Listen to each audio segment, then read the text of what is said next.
মূলত আমাদের দেশে শিক্ষা ব্যবস্থার জন্য রুরাল অ্যান্ড আরবান দুইটি সেকশন রয়েছে। এখন গ্রামীণ জনপদে যে প্রতিষ্ঠানগুলো রয়েছে সেখানে প্রি প্রাইমারি স্কুল রয়েছে এবং ছাত্র সংখ্যা এতটা কম্পিটিটিভ নয়, সেই কারণে সেখানে ভর্তি সমস্যা তেমন একটা হচ্ছে না।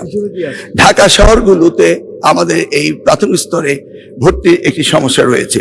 এই জটিলতা নিরসনের জন্য বিগত সরকার লটারি সিস্টেম করেছিল, যেটা আদৌ আমার মনে হয় না যুক্তিসঙ্গত।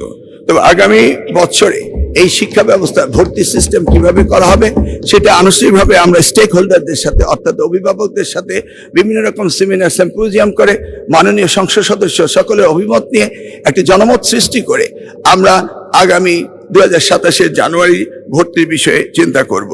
তিনি আরেকটি বিষয় উপস্থাপন করেছেন, আমাদের 3 ডাইমেনশনাল যে শিক্ষা ব্যবস্থা রয়েছে সেটাকে সমন্বিত করা।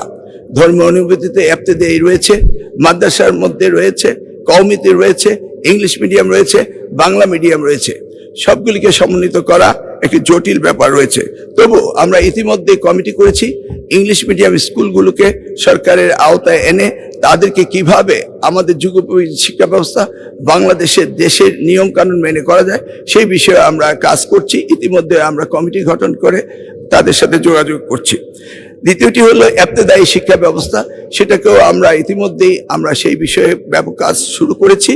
আর কওমি শিক্ষা ব্যবস্থাকে কিভাবে অন্তর্ভুক্ত করা যায়, কারণ একটি দেশে বিভিন্ন শিক্ষা ব্যবস্থা না থেকে কিভাবে শিক্ষা ব্যবস্থা সমন্বিত করা যায় সেই ব্যাপারে সরকারের পক্ষ থেকে প্রচেষ্টা এবং উদ্যোগ আমরা নিচ্ছি। ইনশাআল্লাহ আগামী দিনগুলোতে পর্যায়ক্রমে আপনারা দেখতে পাবেন।